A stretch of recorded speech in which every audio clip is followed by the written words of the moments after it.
Sermon 10 Commentary.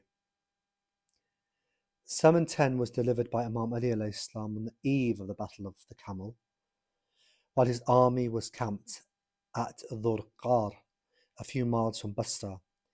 Talha and Az-Zubair had already broken their public bay'ah to Ali in Medina. They had already marched to Mecca under the pretext of Umrah. They had already seized the Bayt al-Mal of Basra. They had already killed 40 to 600 guards of the treasury, and they had already raised an army of 30,000 against the Caliph. Shia sources such as Kitab al-Irshad of Sheikh al-Mufid, Bihar al-Anwar, and others record that Imam Ali recited this sermon at dawn after Fajr prayer, standing on a small hill so that every soldier could hear.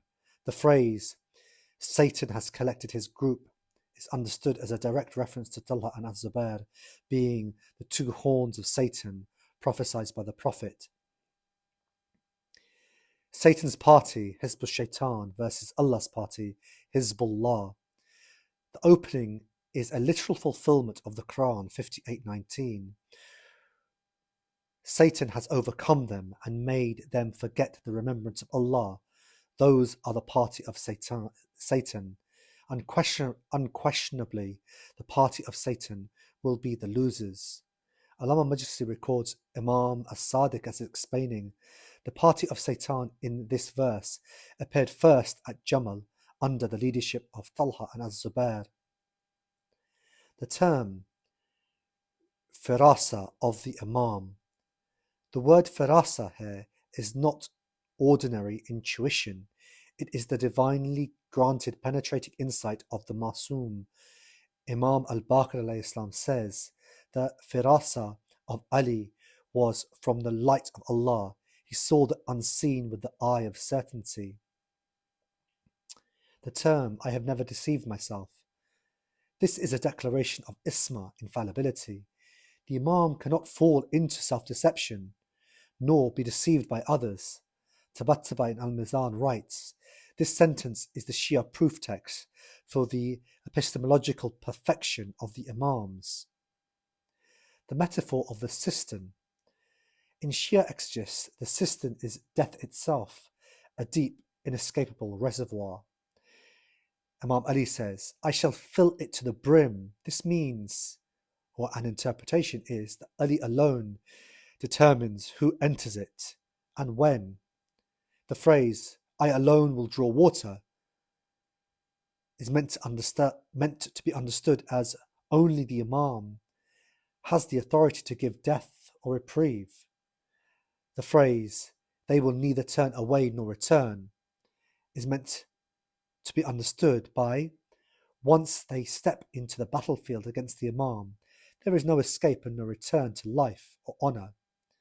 This is the same cistern the Prophet spoke of on the day of Uhud, when he says, "I am filling for them a cistern tomorrow, from which they will neither escape nor return." And this is narrated by Imam Jafar as-Sadiq and Al-Qafi. There is demonic imagery in this sermon. Imam Ali states, Satan, cavalry, infantry, transforms the rebels into a literal, infernal army. There's a triple negation of deception.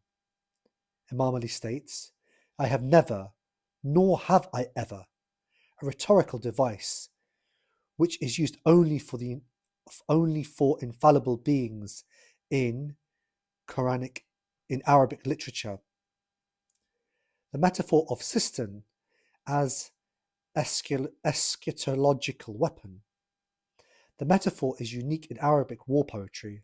Al-Radi comments, "No one before Ali ever weaponized a cistern."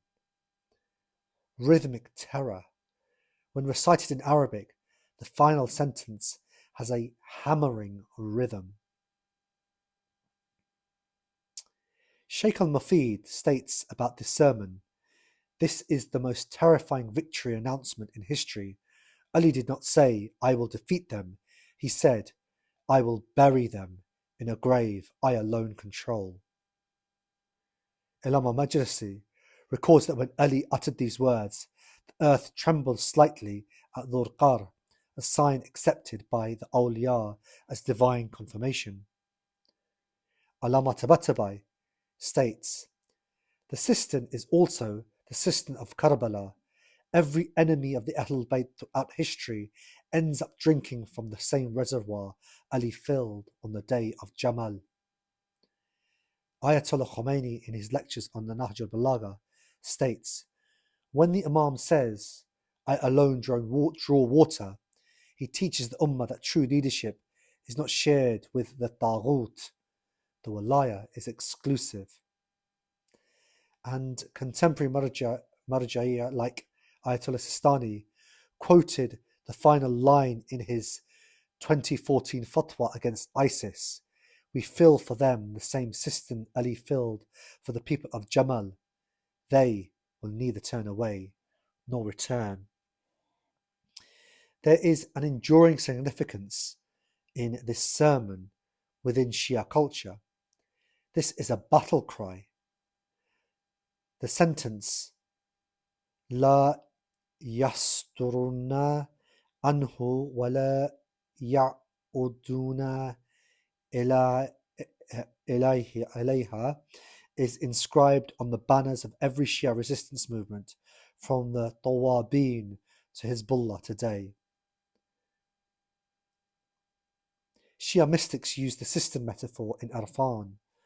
The nafs must enter the cistern of death, self-controlled by the Imam before it can reach the Kawthar of Walaya. In conclusion, Sermon 10 is the Shia death sentence of the first fitna. It is not a boast, it is a divine verdict delivered through the tongue of the Wasi. When Imam Ali alayhi said he would fill a cistern from which only he draws water, he was not speaking as a military commander, he was speaking as the gate of the city of knowledge, the distributor of paradise and hell, and the master of the day of reckoning for his enemies. The people of Jamal discovered too late that the quiet man from Medina controlled the very reservoir of death itself, and every enemy of the Ahlul Bayt since, from the Umayyads to the Abbasids to modern tyrants, has been drinking from the same inescapable cistern.